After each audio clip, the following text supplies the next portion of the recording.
Unit 4 ആണ് discuss ചെയ്യുന്നത്. അതിൽ ഫസ്റ്റ് ടോപ്പിക്കാണ് അബറേഷൻസ്. അബറേഷൻസ് എന്ന് പറഞ്ഞാൽ അതിൻ്റെ ഒരു ഡെഫിനിഷനാണ് താഴെ തന്നിട്ടുള്ളത്. It is the failure of an optical system to focus light perfectly to a single point. ലൈറ്റിനെ സിംഗിൾ പോയിൻറ്റിലേക്ക് ഫോക്കസ് ചെയ്യാനായിട്ട്, പെർഫെക്റ്റായിട്ട് ഫോക്കസ് ചെയ്യാൻ ഒരു ഒപ്റ്റിക്കൽ സിസ്റ്റത്തിന് പറ്റുന്നില്ല. അങ്ങനെയുള്ള ഒരു ഒപ്റ്റിക്കൽ സിസ്റ്റത്തിൻ്റെ ഫെയിലിയറിനെയാണ് നമ്മൾ എന്തെന്ന് പറയുക, അബറേഷൻ.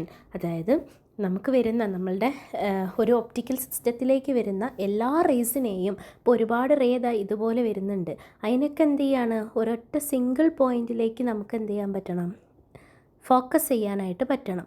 അങ്ങനെ ഒരു ഒപ്റ്റിക്കൽ സിസ്റ്റത്തിന് പറ്റുന്നില്ല. ആ ഒരു പെർഫെക്റ്റായിട്ടൊരു സിംഗിൾ പോയിൻറ്റിലേക്ക് ഫോക്കസ് ചെയ്യാനായിട്ട് പറ്റുന്നില്ല. അങ്ങനെയുള്ള ഒരു ഒപ്റ്റിക്കൽ സിസ്റ്റത്തിൻ്റെ ഫെയിലിയറിനെ നമ്മൾ പറയുന്ന പേരാണ് അബറേഷൻ. ആൻഡ് ഇതെന്താ കോസ് ചെയ്യുന്നത്?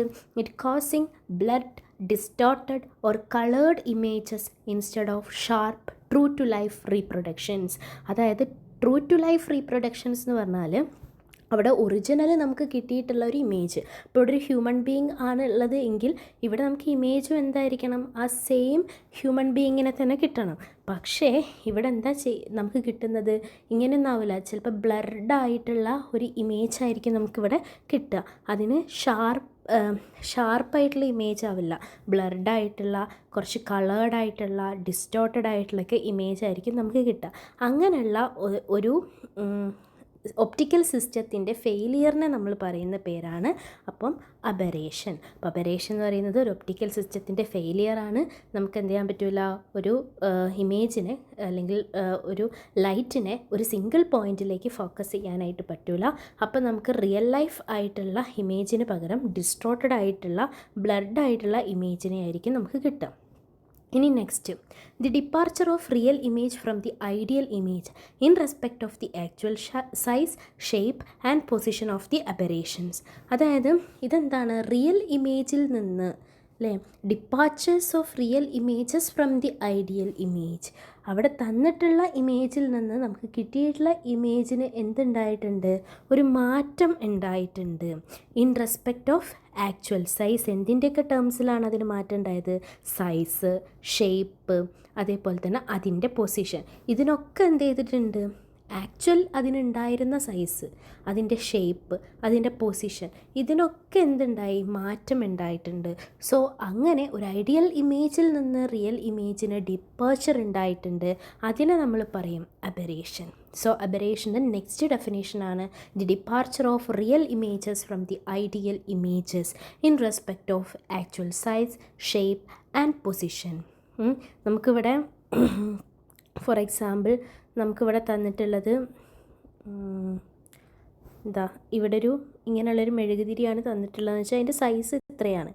പക്ഷേ നമുക്ക് കിട്ടുന്ന ഇമേജ് ചിലപ്പോൾ ഇങ്ങനെയൊക്കെ ആണെങ്കിൽ അവിടെ അതിൻ്റെ ഷേപ്പ് മാറി, അതുപോലെ എന്ത് മാറി, സൈസ് മാറി. അതേപോലെ ഇവിടെയാണ് അതിൻ്റെ അതായത് ഇവിടെ നിന്നാണ് അതിൻ്റെ പൊസിഷൻ അല്ലേ, ഇത്രയുണ്ടായിരുന്ന സാധനത്തിൻ്റെ പൊസിഷൻ മാറി, അത് ബേൺ ചെയ്യുന്ന രീതി മാറി.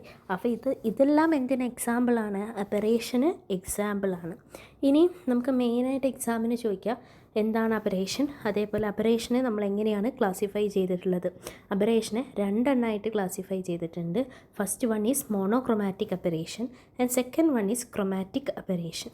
ഈ മോണോക്രോമാറ്റിക് അബറേഷനെ നമുക്ക് വീണ്ടും ഒരുപാട് ഡിവൈഡ് ചെയ്തിട്ട് ഒരുപാടെണ്ണം ഇതിനെ ക്ലാസിഫൈ ചെയ്ത് പഠിക്കാനുണ്ട്. അപ്പോൾ ഇതിൽ മെയിനായിട്ട് രണ്ട് അബറേഷൻസ് ആണ്, monochromatic and chromatic aberration. Defects due to wide angle incidence and peripheral incidence which occurs even with the monochromatic light. ഇവിടെ ഉണ്ടാകുന്ന ഡിഫക്റ്റ് എന്ത് കാരണമാണ്, അല്ലെങ്കിൽ നമുക്കറിയാം നോർമൽ രീതിയിലല്ല നമുക്ക് ഇമേജ് കിട്ടുന്നത്. സോ അവിടെ എന്തുണ്ടായി, ഒരു ഡിഫക്റ്റ് ഉണ്ടായി. ആ ഡിഫക്റ്റ് ഉണ്ടാവാനുള്ള കാരണം വൈഡ് ആംഗിൾ ഓഫ് ഇൻസിഡൻസ് ആണ്. ആംഗിൾ ഓഫ് ഇൻസിഡൻസ് എന്ന് പറയുന്നത് എന്താണ്, വൈഡാണ്.